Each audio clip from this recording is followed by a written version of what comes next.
ایک پورا سلسلہ چلایا پہلے اس نے نبوت کا، اور ہر دور میں بعض اوقات کسی ایک خاص جگہ کے لیے انبیاء علیہ السلام آئے، ایک خاص قوم کے لیے آئے، ایک خاص پرپس کے لیے آئے، اور ہماری خوش نصیبی کہ ہمارے لیے سرکار دو عالم صلی اللہ علیہ وسلم تشریف لائے اور تمام جہانوں کے وہ سردار ہیں۔ تو یہ ہمیں بڑی خوش نصیبی ملی۔ اور دوسرے نمبر پہ پھر جو ایک اگر خالی کتاب ہی تھی شریعت کی، قرآن جس کو کہتے ہیں ہم، ام الکتاب ہے، کتابوں کی ماں ہے یہ، اگر یہی تھی صرف تو پھر نبوت کی ضرورت کیا تھی؟ وہ تو درخت پہ اتار دیتا اللہ تعالیٰ۔ بلکہ اللہ نے کہا کہ اگر میں اس کو پہاڑ پہ اتار دیتا تو پہاڑ ریزہ ریزہ ہو جاتا۔ تو یہ صرف پہاڑ کی بات نہیں، یہ کسی انسان پر ہی اس کا نزول ہونا تھا، اور نزول ہونے کا اصل جو مصرف تھا وہ یہ تھا کہ وہ صرف آیتوں کی تلاوت نہیں کر رہے، یہ اس کا تزکیہ بھی کر رہے ہیں۔ تو یعنی کہ وہ اللہ طوطا نہیں بننا کہ جو ٹر ٹر ٹر کر کے سبق یاد کرتا جا رہا ہے اور بولتا جا رہا ہے، ٹھیک ہے اس میں بھی ثواب ہے، لیکن مدعا تو ہدایت ہے۔ وہ ہدایت کے لیے پھر انسان جو ہے درمیان میں آتا ہے، استاد کی شکل میں، مرشد کی شکل میں، گرو کی شکل میں، آپ کے قریب رہنے والے لوگوں میں کہیں پر وہ موجود ہوتا ہے جو آپ پوچھتے ہیں۔ دیکھیں آپ انجینئر بننا ہے آپ نے تو جائیں گے یونیورسٹی، انجینئرنگ کے جو استاد ہیں ان سے آپ فیض حاصل کریں گے، فیض ہی لے رہے ہیں نا انجینئر بننے کے لیے۔ تو اچھا انسان بننے کا فیض کہاں سے ملتا ہے؟ کون سی یونیورسٹی میں بولا کورس پڑھایا جاتا ہے؟ مجھے بھی بتا دیں، میں بھی جوائن کر لیتا ہوں۔ ہے نہیں، وہ یہ شعبہ بزرگوں کے پاس ہے کہ وہ روزگار کا علم آپ لے لو جیسے دنیا لے رہی ہے، لیکن روح کا علم، اپنی ذات کی تسخیر کرنا، اپنی ذات کو کھوجنا، اپنی ذات کا مصرف نکالنا، کیوں آئے ہو، کیوں رہنا ہے، کیوں جانا ہے، یہ سوال انسان کے ذہن میں آتے ہی ہیں۔ اور جیسے جیسے وہ سوال ذہن میں آتے ہیں تو کس سے پوچھیں؟ اس کے لیے پھر ایک گرو چاہیے آپ کو زندگی گزارنے کے لیے، کہ جو آپ کو وہ مدعا سمجھا دے جس کے لیے آپ کو اس روئے زمین پہ بھیجا گیا ہے۔ کیا لگتا ہے اللہ تعالیٰ اتنے عرصے سے یہ والا بزنس کر رہا ہے؟ یہاں بھیجی جا رہا ہے روحیں، پھر بلائی جا رہا ہے، کہیں پہ 9 سال 1000 سال کی کبھی عمر رہتی ہے تو اب 60-70 سال کے کہیں مقید ہو گئی یہ ساری۔ تو یہ سارا بزنس جو چل رہا ہے اتنا پرانے عرصے سے، کیا ہے اس کا مقصد؟ اللہ کے ہاں کیوں یہ بات ہے ایسی؟ کتنے فرعون آئے چلے گئے، قارون چلے گئے، دارا و سکندر چلے گئے، یہاں پہ وہ کون لوگ ہیں جنہوں نے فانی کو سمجھا اور کسی نے باقی کو بھی سمجھا؟ کچھ فنا کے دیش میں چلے گئے، کچھ بقا کے دیش میں چلے گئے۔ بقا کے دیش میں رہنے والوں کی روح کی دنیا کے لیے ایک مرشد چاہیے ہوتا ہے جو چھوٹی چھوٹی جگہ پہ اس کی تربیت کرے، اور وہ اس کے نقطے کھولنے کے لیے ہوتا تھا۔ جتنے بھی ہمارے اسلاف میں بزرگان دین آئے وہ اپنی صرف کرامات کی وجہ سے مشہور نہیں تھے، وہ مشہور تھے وہ آپ کے دل میں الجھنے والی گتھیاں، آپ کے ذہنوں میں پھنسنے والے سوال، ان کو نکالنے کے لیے آئے۔ یہ ان کا مین پرپس تھا۔ کرامات ہر ایک کی ذاتی ہوتی ہے، ان کو جنرلائز نہیں کیا جا سکتا، لیکن حضرت بابا فرید گنج شکر کے پاس خراسان سے اور کہاں سے کس کس ملک سے لوگ آتے تھے وہ نقطے پوچھنے کے لیے جو آج تک کسی نے بیان ہی نہیں کیا، اور یہ روحانیت کا علم اس کے ساتھ پورا جڑا ہوا ہوتا ہے۔ تصور شیخ اور دھیان میں کیا فرق؟ دیکھیں تصور شیخ اور دھیان جو ہے نا جی، یہ ایک ہی چیز کے دو مظہر ہیں۔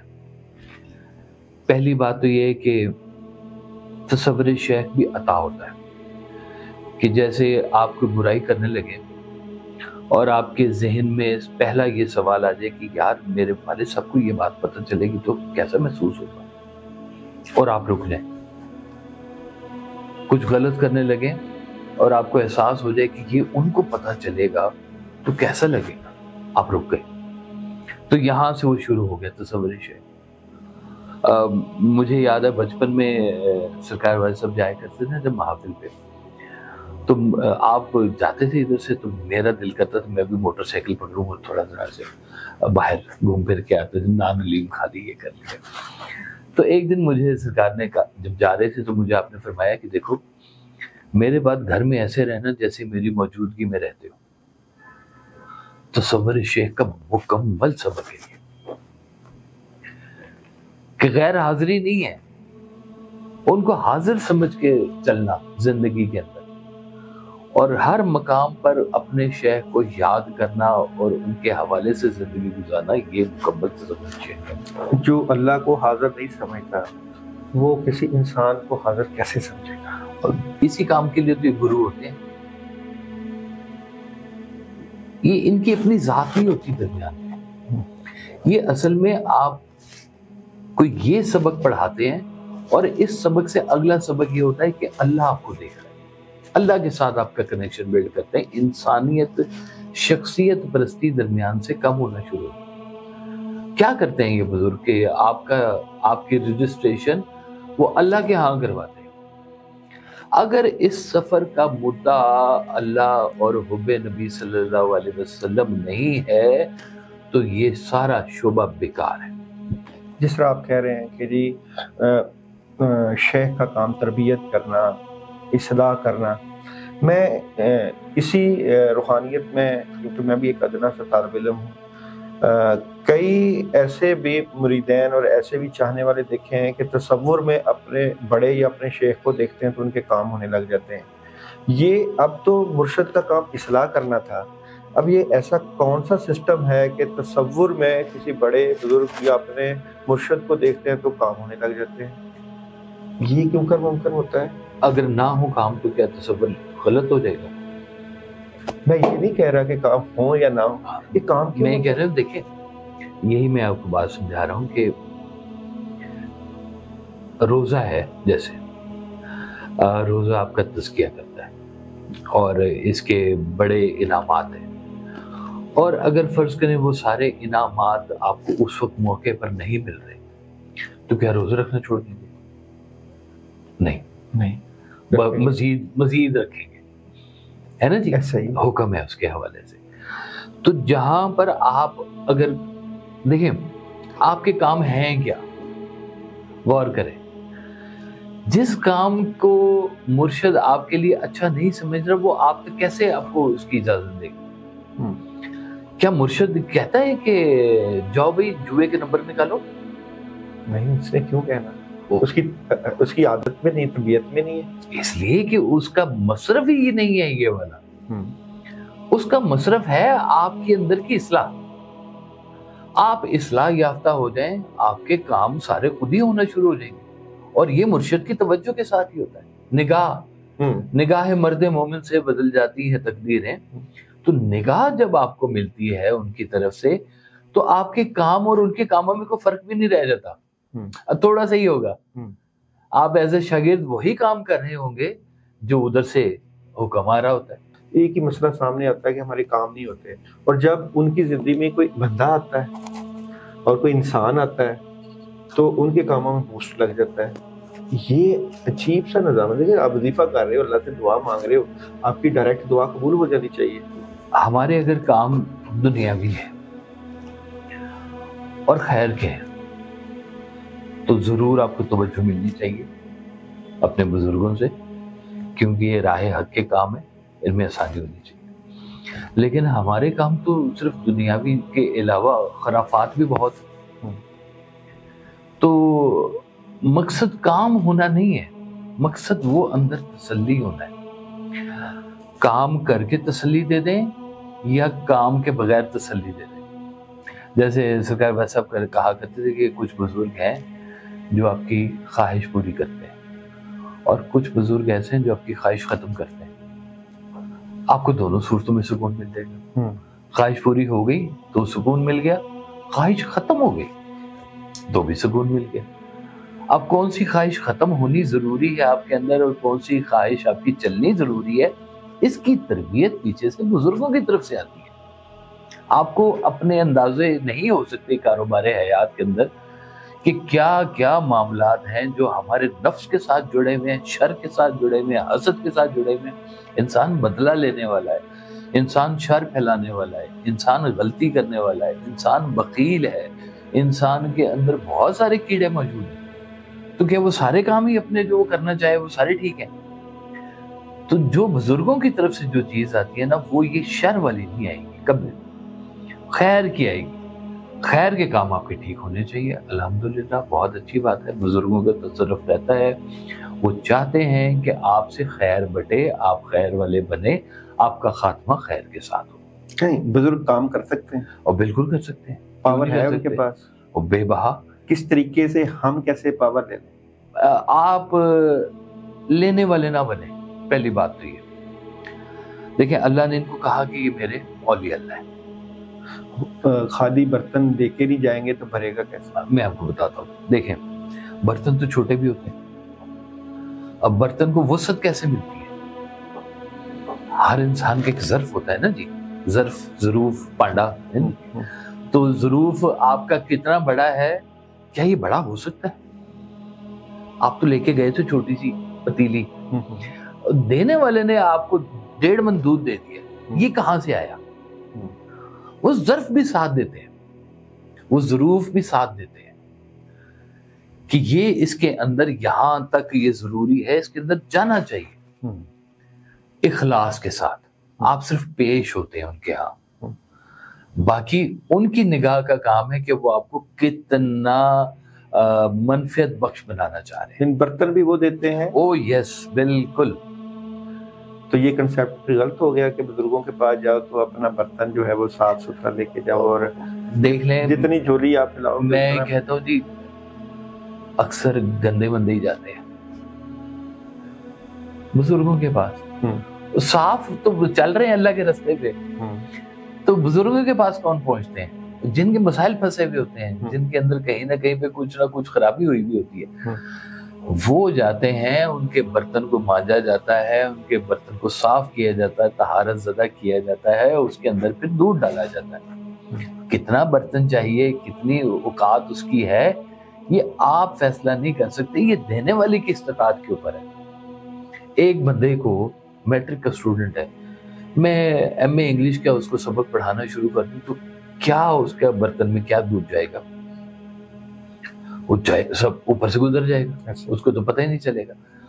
تو یہ وقت کے ساتھ ساتھ اس کی وہ ٹریننگ کرتے ہیں، آہستہ آہستہ آہستہ اس کے برتن کو بھی بڑا کرتے جاتے ہیں، اور اسے کام بھی نیکی کے اور لیتے جاتے ہیں۔ مگر ایک رات میں ایک چور قطب کیسے بن سکتا ہے؟ اخلاص ہوتا ہے کہیں نہ کہیں۔ چور بھی خالص آج کل نہیں رہ گئے، جیسے وہ واقعہ ہے حضرت بابا فرید گنج شکر کا ہی ہے، میرے خیال ہے کہ وہ کھیتوں میں سے احباب کے ساتھ گزر رہے تھے، تو گھوڑوں پہ سوار تھے، تو کچھ فصل ظاہر خراب ہو رہی تھی، تو کسان نے دور سے بولا، اور وہ مغلظات بکتا ہوا آیا کہ میری فصل خراب کر دی، یہ کیا کرتی ہے وہ۔ جیسے ہی قریب پہنچا تو بابا صاحب نے گلے لگایا اور اسے فیضیاب کر دیا۔ تو جو ساتھ بیٹھے ہوئے تھے انہوں نے کہا جی ہم اتنے عرصے سے آپ کے ساتھ ہیں، اتنی تربیت میں ہیں آپ کے، تو اس طرح کا فیض تو آپ نے ہمیں بھی نہیں دیا جیسے اس کو دے دیا آپ نے۔ آپ نے کہا اس نے اخلاص سے جو کچھ اس کے پاس تھا مجھے دے دیا، میرے پاس جو اخلاص سے تھا میں نے اس کو دے دیا۔ تو یعنی کہ فارمولہ نہیں ہے۔ اگر کہیں کہ جی میں فارمولہ بناتا ہوں اور میں جا کے بیٹھتا ہوں وہاں پہ تو میں بھی بڑا کچھ بننا چاہ رہا ہوں، اور اپنے اندر یہ میرے اندر بھی تبدیلیاں آئیں تو شاید میں بھی ہوا میں اڑنا شروع ہو جاؤں، یہ بھائی وہ ان کی ضرورت ہوگی تو اڑا لیں گے، نہیں تو نہ۔ کوئی فارمولہ نہیں ہے روحانیت حاصل کرنے کا؟ اس کا فارمولہ ایک ہی ہے، مسکینی اور اخلاص۔ اچھا، یہ دو بہت ہی پازیٹیو چیزیں۔ سر مسکینی اور اخلاص لے کے گئے اور وہاں سے فیض مل گیا، دعا بھی مل گئی جی، اب مسکینی اور اخلاص کیسے رہے گا جب چیز جو ملنی تھی مل گئی؟ نہیں، ملتی رہتی ہے، مسلسل ہے، اچھا، توجہ مسلسل ہے۔ وہ کہتے ہیں کہ مرید کے مرشد کے سامنے مرید ایسے ہی ہوتا ہے جیسے ہاتھ میں چلتی ہوئی کیڑی ہوتی ہے، اور کہاں تک جائے گا اس کی نظر میں رہتی ہے۔ تو مرید کا کوئی کردار نہیں اس میں سے؟ مرید کا کردار اتنا ہی ہے کہ وہ پہنچ گیا، اچھا اگلا کوئی کام نہیں ہو سکتا، اگلا ان کا کام ہے.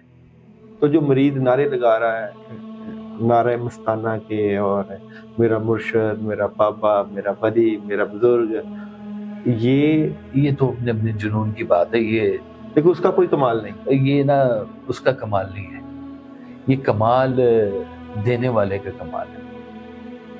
وہ چاہے تو لوہے کو سونا بنا دے. پارس ہے کہ وہ جس کو لوہے کو بھی لگتا ہے تو اسے سونا بنا دیتا ہے. اب لوہا پہنچا ہے پارس کے پاس یا پارس پہنچا لوہے کے پاس، لوہے کا کیا کمال ہے؟ بنانے والے نے اسے سونا بنانا ہے. تو دنیا میں یہ جو روحانیت چل رہی ہے، یہ نظام چل رہا ہے، تو اس میں جانے والے کا کوئی کردار نہیں.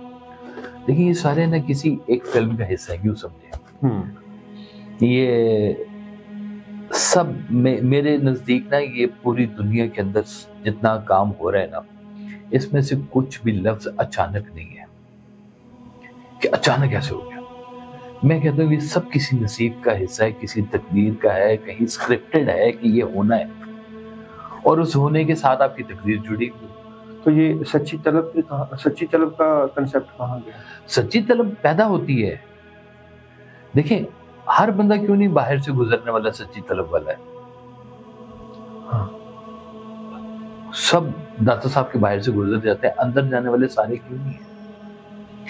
کیوں نہیں ہے کوئی ان کے کو ماننے والے؟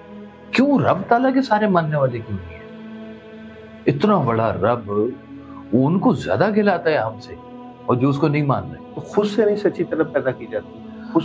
خود سے کوئی حادثہ ہوگا آپ کے ساتھ، کوئی واقعہ ہوگا آپ کے ساتھ، کوئی ایسی بات ہوگی جو آپ کا رجوع ادھر کروانی ہے.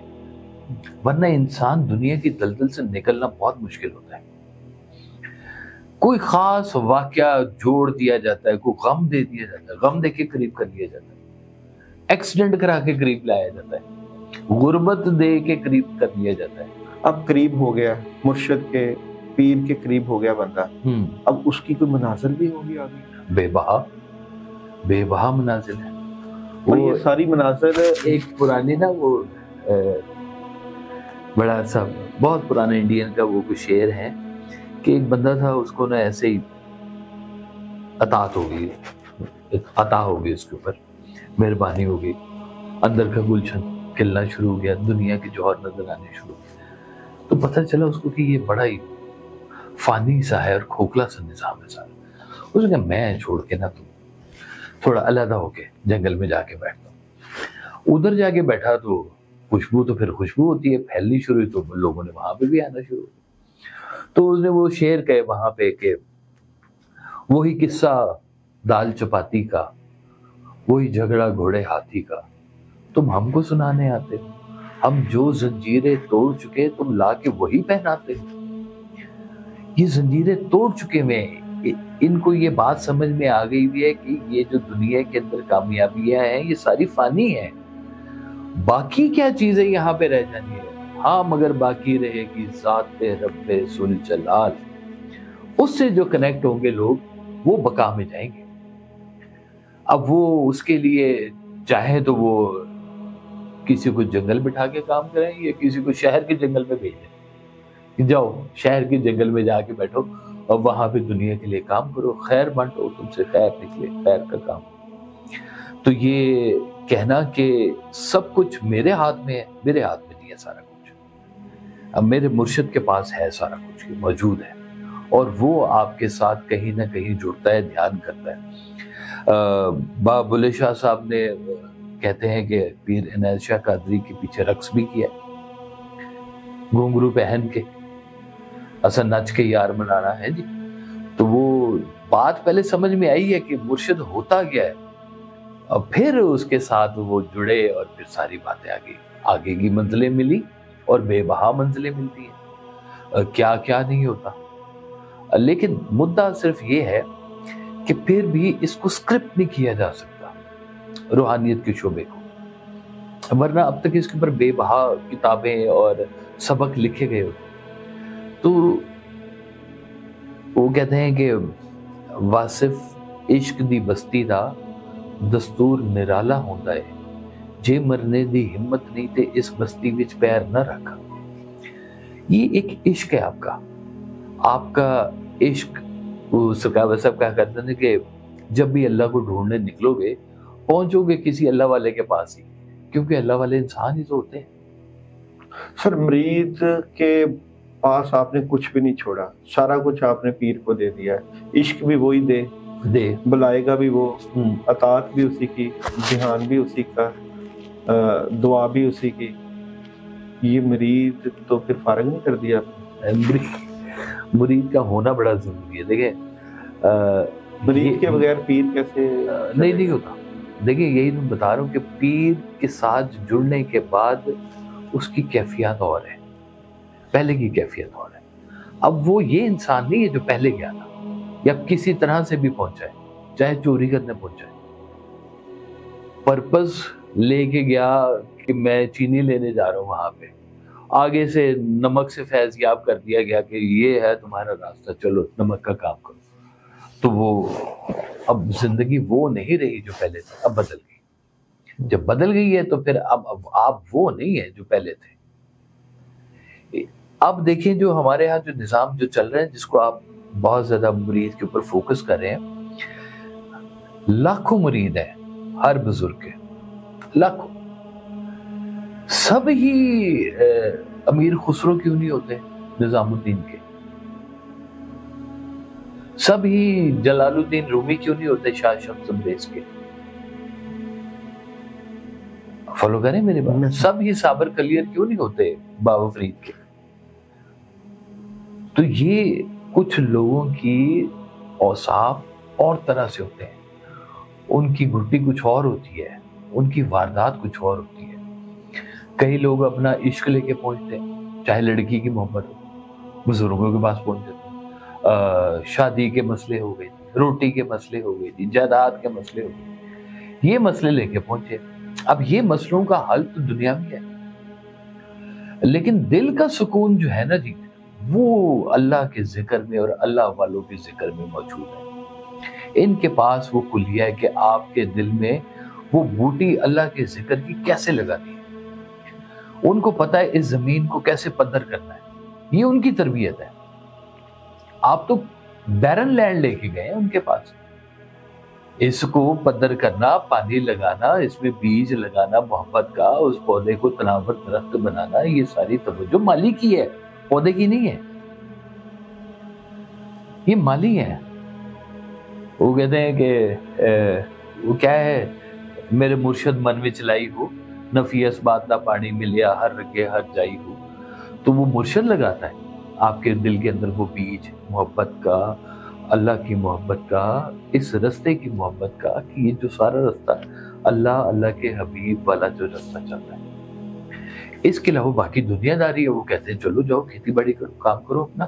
اس صورتحال میں تو سر وہ جو مرید ہے وہ تو کچھ بھی نہیں, مرشد کے آگے ہونا بھی نہیں چاہیے. شاگرد بھی ہونا چاہیے, استاد ہونا چاہیے. تو استاد پتہ کیا کرتا ہے, بعض شاگرد جو ہے روحانیت میں اپنے اساتذہ سے بھی بڑے اوپر مقام لے گئے, چاہے ولایت ہو چاہے بزرگی ہو, بہت زیادہ مقام ہے. بے شک لے گئے جی.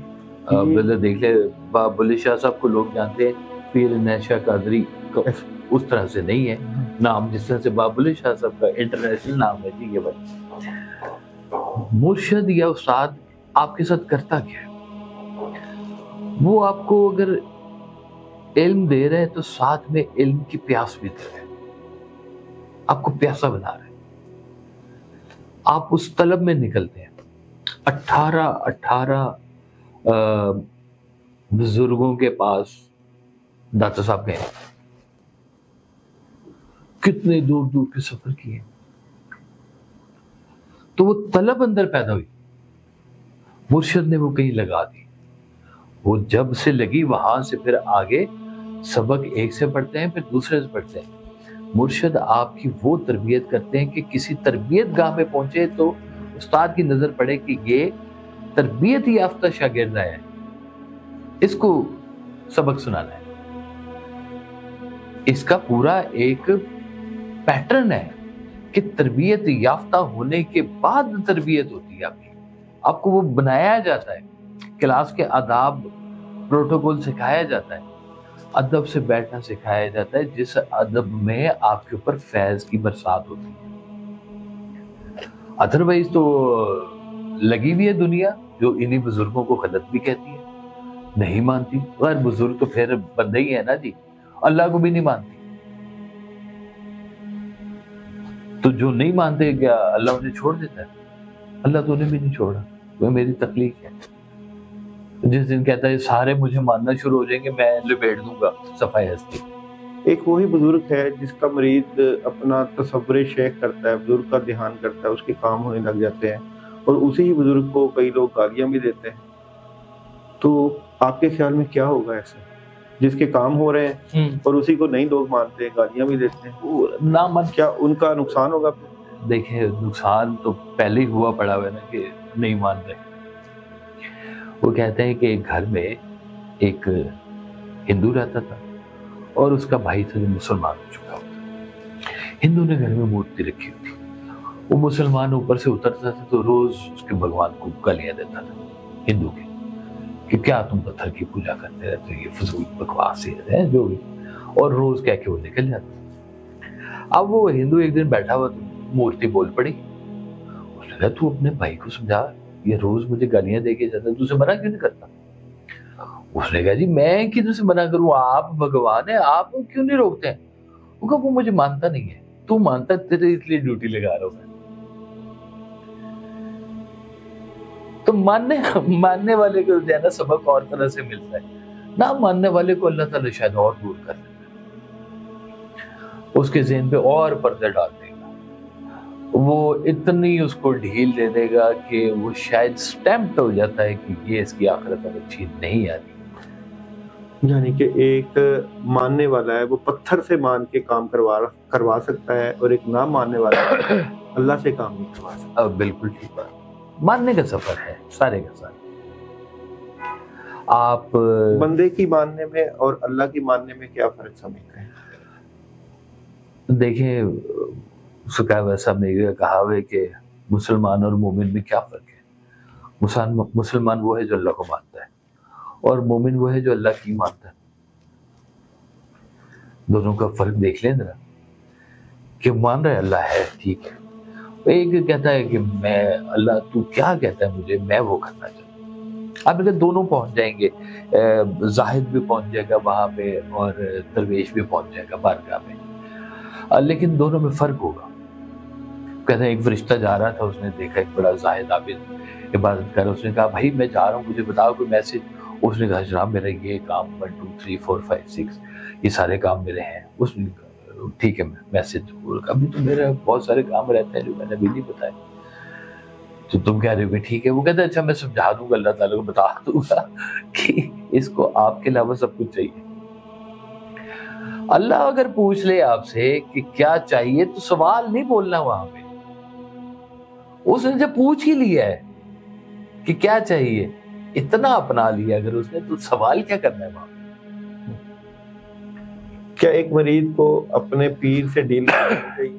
ڈیل کرنی چاہیے. ڈیل آنا دیکھیں نا, اللہ تعالیٰ سے بھی تو بندہ جا کے عرض کرتا ہے نا, ڈیل کرتا ہے. ہاں جی. کہ یا اللہ پاک یہ میرا سوال ہے, یہ میرا کام ہے, آپ سے کروانا ہے. تو بندے سے بھی تو ڈیل کرنی مریض کو پڑتی ہے کہ نہیں؟ میں نے پہلے آپ کو کہا ہے اس کے لیے مسکینی اور اخلاص ضرور ہے.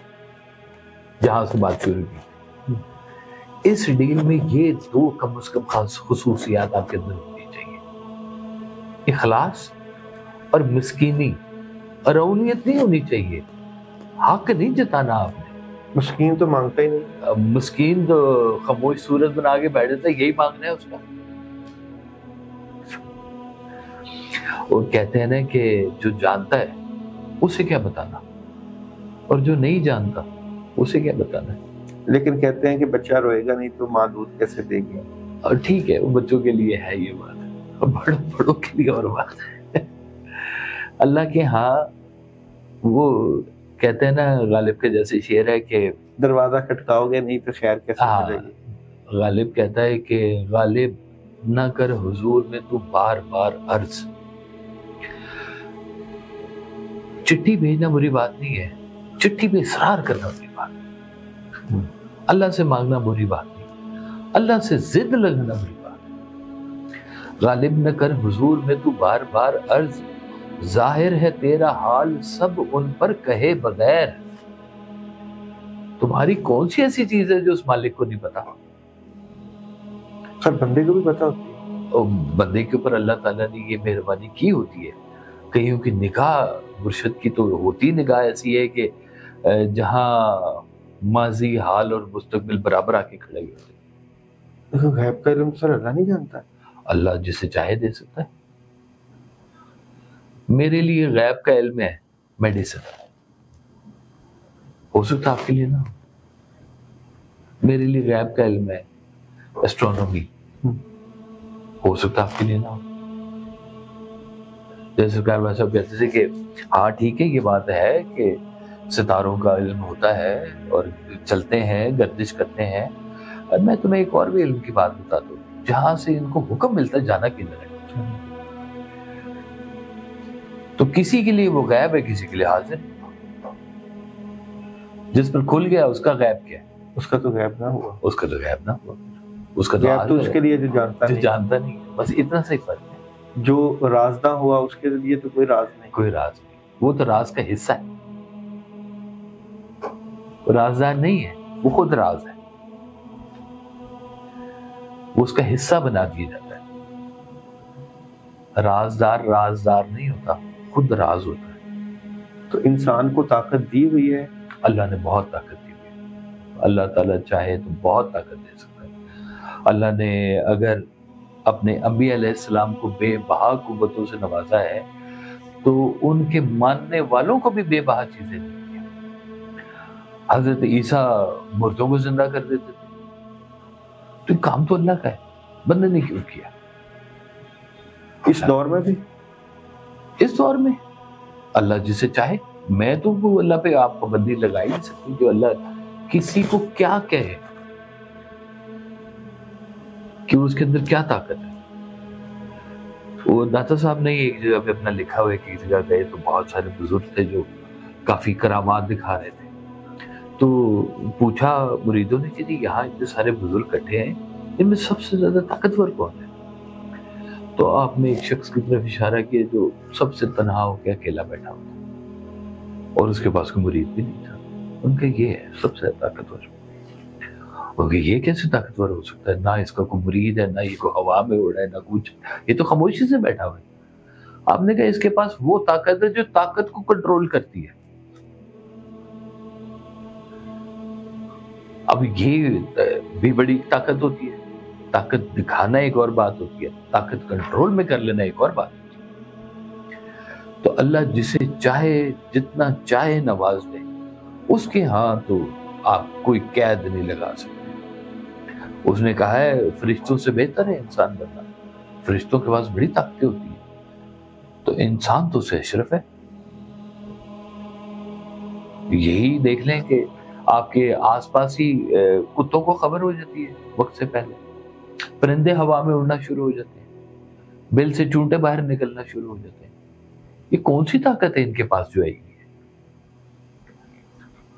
ان کو اگر محسوس ہو سکتی ہیں چیزیں، تو اگر انسان اپنی روح اور اپنے خالق کے ساتھ کہیں منسلک ہو تو اس پہ کیوں نہیں یہ باتیں کھل سکتی؟ حضور اقدس ایک مرید پیر کب بنتا ہے؟ اصل میں جتنے پیر بنے ہیں نا، جتنے بھی شیخ بنے ہیں، ان میں سے گھر سے کوئی بھی شیخ بننے نہیں نکلا تھا۔ یہ سارے اپنے درد کی دوا لینے نکلے تھے۔